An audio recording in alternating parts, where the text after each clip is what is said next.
Alors nous sommes à Fontcouverte, un petit village au fin fond de l'Aude, pas au fin fond mais en plein sur la nationale, sur l'autoroute et sur la voie ferrée d'ailleurs. Donc on ne peut pas dire qu'on est vraiment au fin fond, mais nous sommes un petit village de l'Aude qui essaye de résister contre les zones industrielles et les zones artificielles.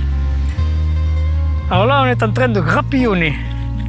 Grapillonner, c'est quelque chose qui se fait, on va dire, de moins en moins, malheureusement. C'est une façon de récupérer le travail qu'ont fait certains viticulteurs qui, au moment de la vendange, ont oublié certaines souches. Donc, on ramasse ça pour en faire ce qu'on appelle de la Carthagène, qui est un vin ici, qui se boit surtout pour le dessert. Et voilà, c'est une pratique ancestrale.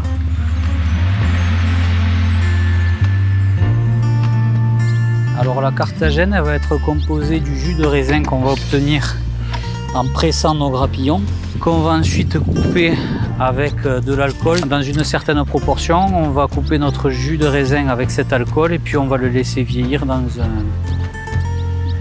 un fût. C'est pas vraiment un fût de chêne, c'est plutôt une bonbonne, on appelle ça une dame Jeanne. C'est quelque chose que je fais récemment. C'est la deuxième année qu'on le fait et que j'ai toujours fait jusqu'à présent avec mon père. Donc la première année, c'était pour l'année de naissance de ma petite Julia. Autant te dire que là, c'est un millésime qu'on va particulièrement apprécier. Il y a une bouteille en particulier qui est destinée à durer dans le temps parce que la Carthagène, c'est une boisson qui évolue et plus on la garde dans le temps et meilleure elle est. Donc celle-là, celle de l'année de naissance de ma petite, elle est sacrée. C'est quelque chose que j'ai connu dans la famille des plus anciens de ma famille, pour certains qui ne sont plus là. Et ma foi, d'une part, en termes de recettes, c'est chouette, c'est bien que ça se transmette. Parce que c'est leur rendre hommage par rapport à ce qu'ils ont trouvé, ce qu'ils ont fait, ce qu'ils ont perpétué. Au fond, j'espère qu'un jour, si Julia tombe sur une de mes bouteilles et qu'elle en fait profiter ses petits-enfants et peut-être même ses arrière-petits-enfants et que chacun apprécie, je serais bien content d'avoir été là ce jour-là.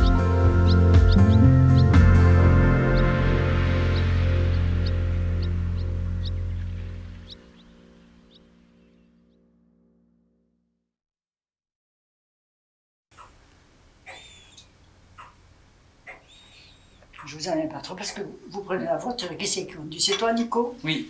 Bon, alors très peu. Oh, quand même. Là, mes parents, moi je les ai vus avec une bonbonne, oui, un grand entonnoir, une passoire et c'est tout. Et une masse pour presser le mou, le raisin, qu'il faisait couler, bien sûr, dans un seau.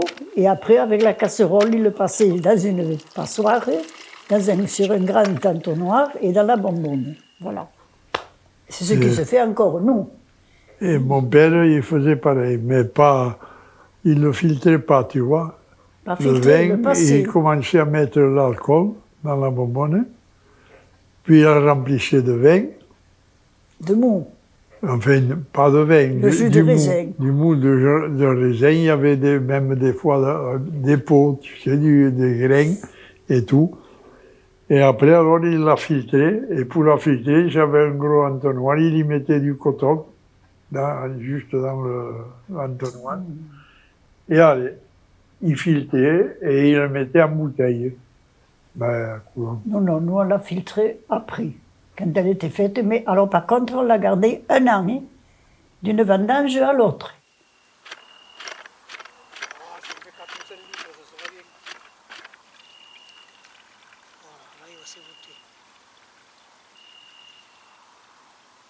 Ah ben nous, c'était les dimanches et jours de fête. Voilà. Ou quand un étranger venait, ou voilà, un cousin, ou une chose. Mais c'était au dessert. Il y en a qui l'approuvaient à l'apéritif. Mais nous, c'était toujours au dessert, parce qu'à l'époque, on ne buvait pas d'apéritif. C'était plutôt au dessert toujours au dessert qu'à l'apéro. L'apéro, c'était le Ricard. C'était vraiment... D'ailleurs, les dimanches et jours de fête, on avait droit un peu de Carthagène. À Oui, l'époque, même les gosses. on n'avait pas le champagne à l'époque.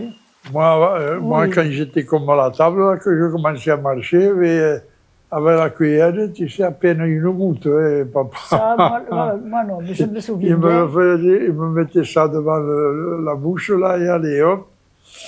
C'était naturel.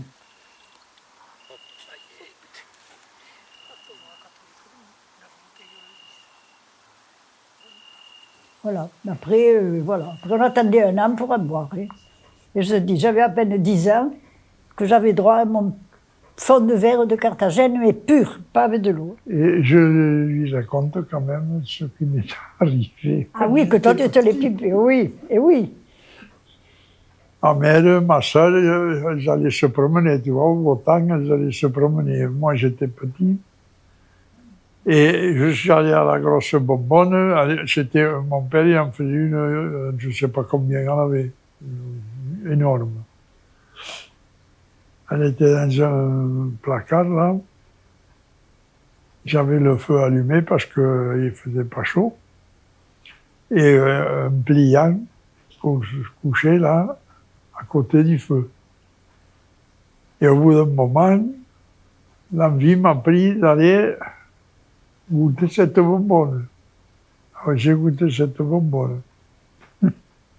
Je t'en ai pris une, je me suis mis dans le pliant quand ma mère est arrivée avec ma soeur. Il était tamé.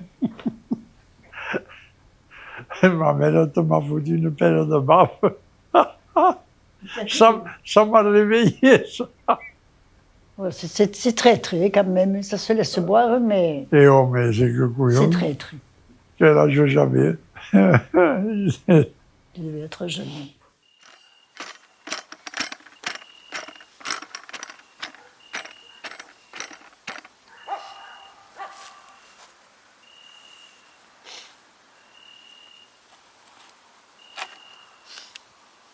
L'entonnoir, il y est là-haut.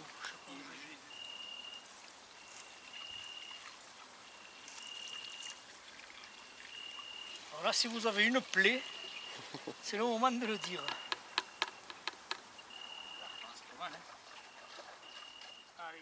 Alors tu vas te rapporter là tout ce qu'on vient de dire. Ah oui. C'est très bien. C'est le but. Bon, enfin.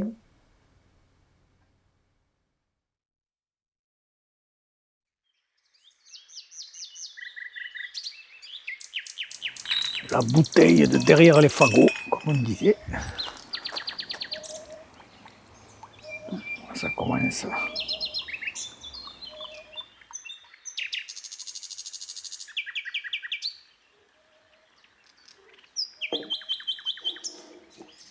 On va le lâcher pour voir. Et celle-là, je ne sais pas si elle coule ou pas. Si ça coule, je le vois.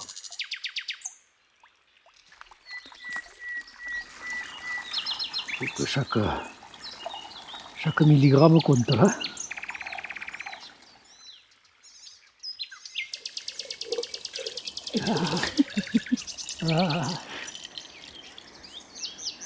Allez, une bouteille de vin. Bizarre, il n'y a pas moyen de le filtrer cette année. Sinon, si tu veux qu'on l'essaye avec le filtre à café, sinon. On va voir, déjà j'ai mis peu de coton. S'il faut refiltrer derrière, on refiltrera, c'est pas grave. Ça, je pense qu'il faudra.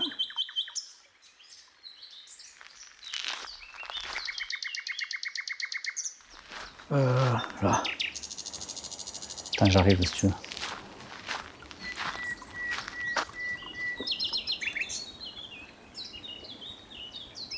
Si je me souviens bien, il y a un coup, c'est de mettre des petits bouts des tiges comme ça, de bambou ou de trucs comme ça, pour qu'il y ait de l'air. Ça rappelle l'air, ouais. Voilà. Et parce que là, sinon, ça se bouche parce que ça se colle contre le. Et ça passe pas entre le filtre et le. Je vois. On va voir si je fais ça un peu.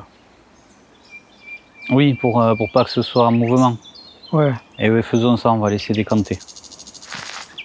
Je suis pas sûr que ce soit prêt cet après-midi. On verra bien. Malheureusement.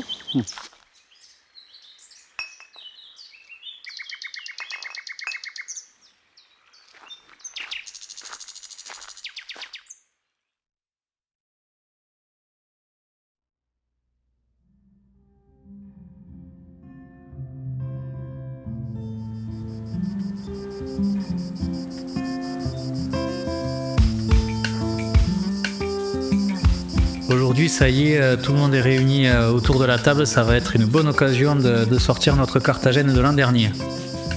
Là, on est dans une vigne, on a investi un petit cabanon, donc c'est le cadre idéal. En famille, bien accompagné, au pied du mont Alaric. Il n'y a rien de mieux.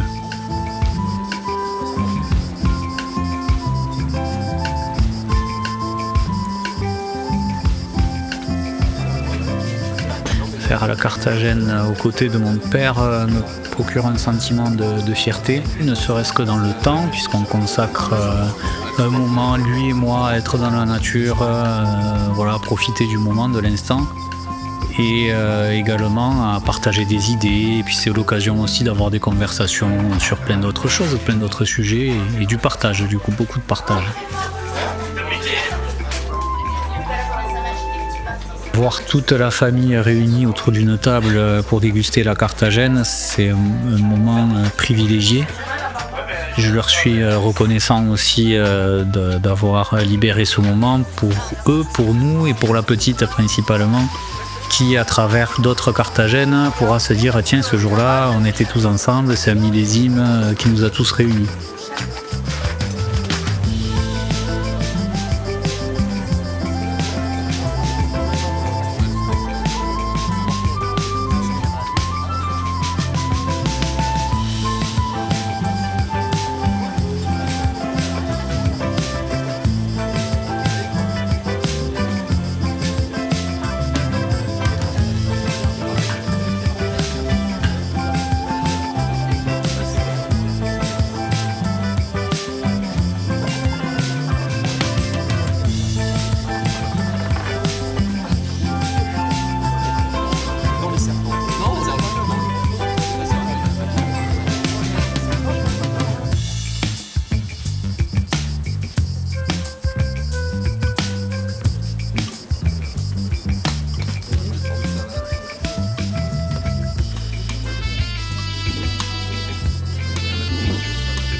Déguster une Carthagène en bonne au doigt, je dirais peu importe l'occasion, l'essentiel est d'être bien entouré, que ce soit d'amis, que ce soit de famille. Donc finalement, pas de Carthagène en repas d'affaires, juste pour des moments de plaisir.